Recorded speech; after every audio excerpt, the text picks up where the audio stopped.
Alan Williams, Understanding Ag, a guru of regenerative farming. It's been so interesting listening to you speak today regarding, the way you're working globally, not just in America, over in UK as well, but all over the world.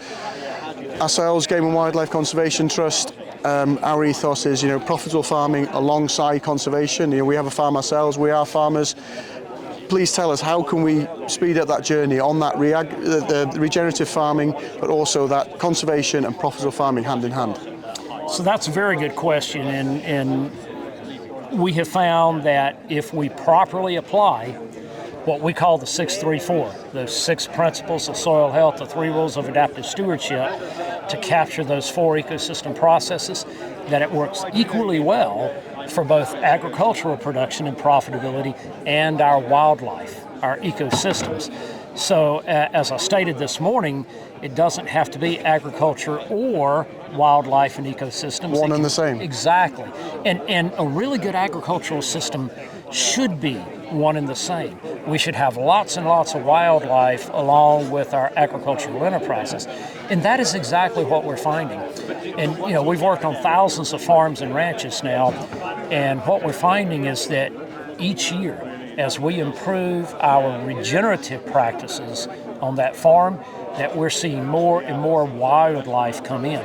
Now, it starts typically with beneficial insects. Sure. Well, really it starts with plant species diversity and microbial diversity, sure. right?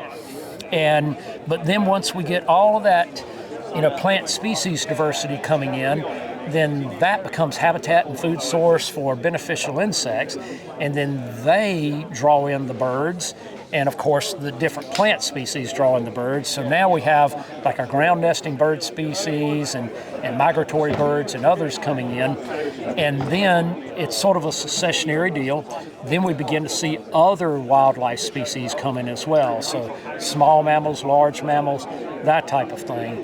And almost in every case, wherever we are seeing a lot more plant species diversity and regeneration occurring, we are absolutely seeing more wildlife. Of course. Yeah. And that's something we're looking at now, because all the research, or a lot of the research within Wales and Britain as well, is looking at subsoil level. Yes. and the productivity, but we need to look at the insects that are associated with that biodiversity lay, the multi-species lay, and then how that's affecting bird life, feeding off them insects. Well, and we do, and we've worked with a lot of conservation organizations. So we work with Ducks Unlimited, we work with Quail Unlimited, the National Wild Turkey Federation.